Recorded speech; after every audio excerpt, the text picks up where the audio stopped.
Ebyokufa kwa Sheyi Nur Muzata bisituse bupya. Wavuddeyo Sheyi alumiriza mbu mukyala Kulthum Muzata ayina omukono mu nfa ya bbaawe.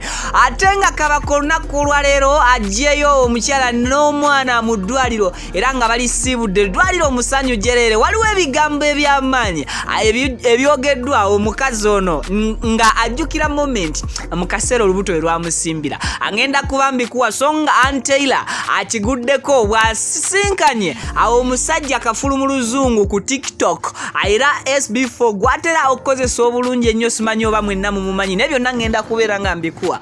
Oli ku Viki Exclusive. Thank you so much for subscribing and please abo bato subscribing nga ku YouTube channel ngenda kusaba osooka ogimpeleka like then no subscribing and no subscribing. After subscribing please turn on that notification bell. Gwe kwata mukadejja mu personalize oteeke mu all buli kyetukola kyetuteekayo kyonna ojja kubanga awo kifuna buteleevu.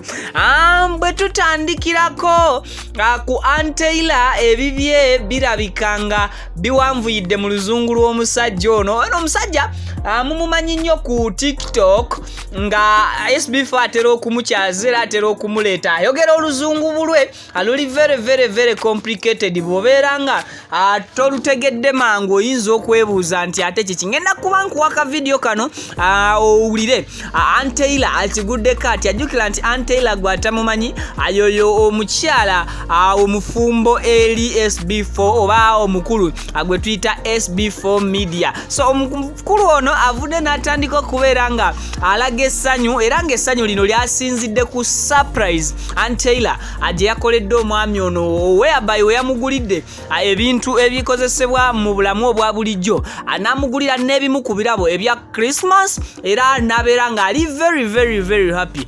Wabula engeri gye yagenze maaso n'okubeera nga yeebazaamu yamenye recorder eri buli muntu amanyi oluzungu. Kati oluzungu lwono oyinza okulugeraageranya ku luzungu lwa waliwo awo omukulu omulala nenja mubabuulira. Ate nga tumuvuddeko awo waliwo Kabako agenze maaso n'okubeera nga olunaku olwaleero asiibulwa n'omukyala mu ddwaliro gye babadde bazaalira era ng'okuva omukyala lwe yali yazaala abadde nga tasiibulwanga ku ddwaliro lino akubeera nga oba oli awo adda ewaka. Wabula olunaku olwaleero abasiibuddwa mu ddwaliro ne baddizibwa ewaka. Wabula omukyala ono mukyala Kabako ayina ensonga za mulunguddemu kawoolaba nga bava mu lift babadde kojjukira nti mukyala Kabako yazaalira mu ddwaliro lino era nga baali ku level 3. Kati mu kuyingira lift okukkirira wansi ku reception bingi ebyaliwo ku lunaku luli nga bamuleeta mu ddwaliro lino okusobola okuba nga asumulukuka oba nga azaala. Kati buli moment abadde agezaako okujjukira abadde agezaako okubeera nga agibuulira omwami nti naye okimanyi kansimbira wano ku reception ate nga twasanga abaawano abakyekola bwe bati ne bwe bati. Byonna ngenda kuba mbikuwa sina nsonga lwaki ŋŋaana okubikuwa. Oli ku Viki Exclusive buterevu nenzikiriza nsooke nkujjukize anti tuteekebwamu ensimbi Biva Organic akugamba nti asangibwa ku Access Building Lubaga Road awo. Gwe wenna asumbuyibwa ekika ky'endwadde yonna genda akujjanjabe nga akozesa eddagala litalina side effect oba obulabe eri omubiri gwo n'obulamu bwo okutwaliza awamu. Ddagala nanti bakujjanjaba bakozesa lya butonde. Akugamba nti tokkiriza kuyingira ndwadde mwaka mupya na birwadde bikadde bibadde mu mwaka guno. Jjukira nti tuwadde n'ebirwadde bingi mu COVID ono ng'oggyeko corona abantu abasinga tufunye ebirwadde biyitirivu.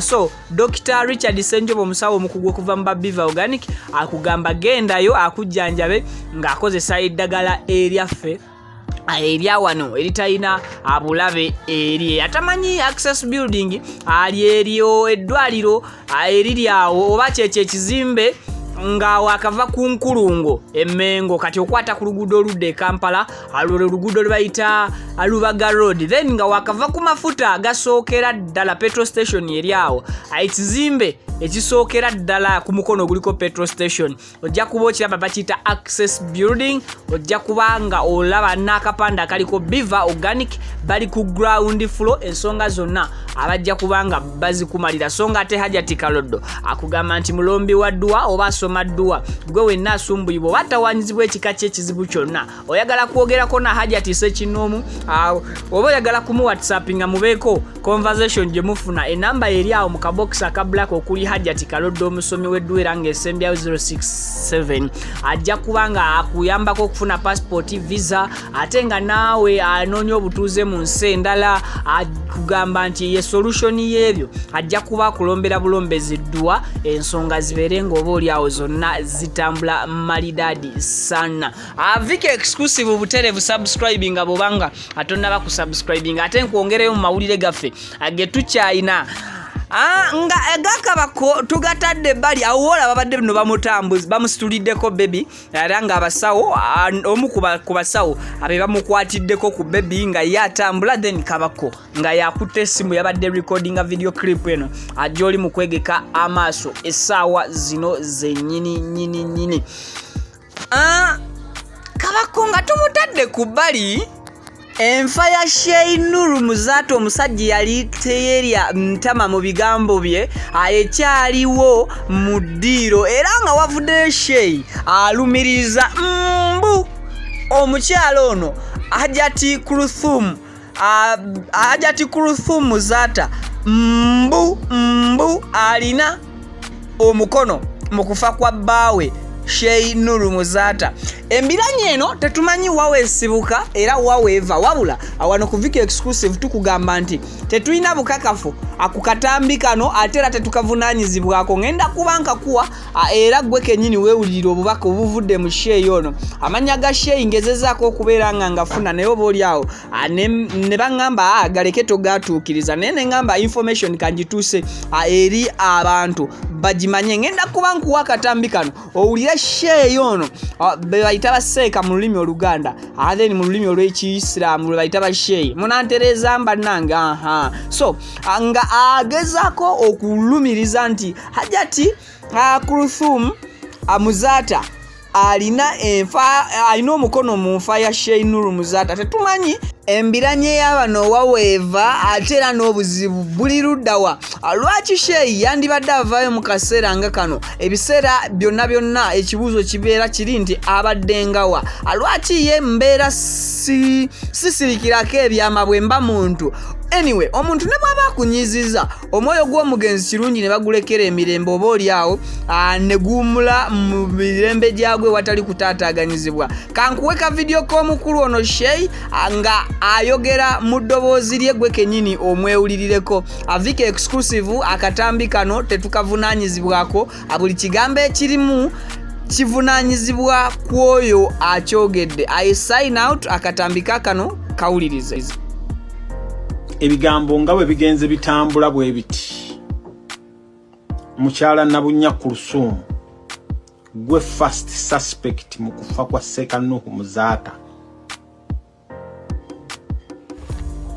I wonder to see Madam Taylor. Please, welcome. Thank you so much. I wonder. So, I'm very glad to see you. I'm very happy to meet you, Mr. Charles. I am very fine. I am okay, madam. You're very okay. How's the situation? Oh my God, it's amazing seeing you. Very smart. But you are lost. Yeah, you are lost. You are disappeared. How? For so long a time.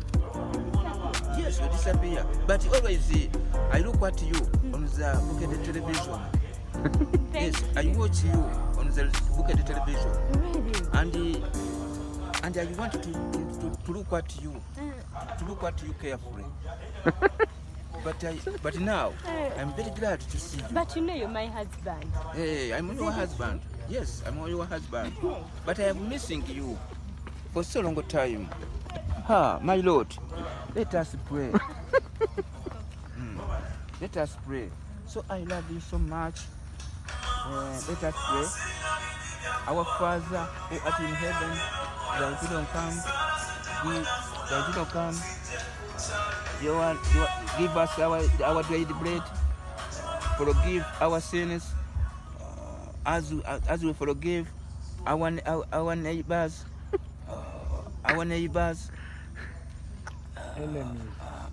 don't take us into temptation.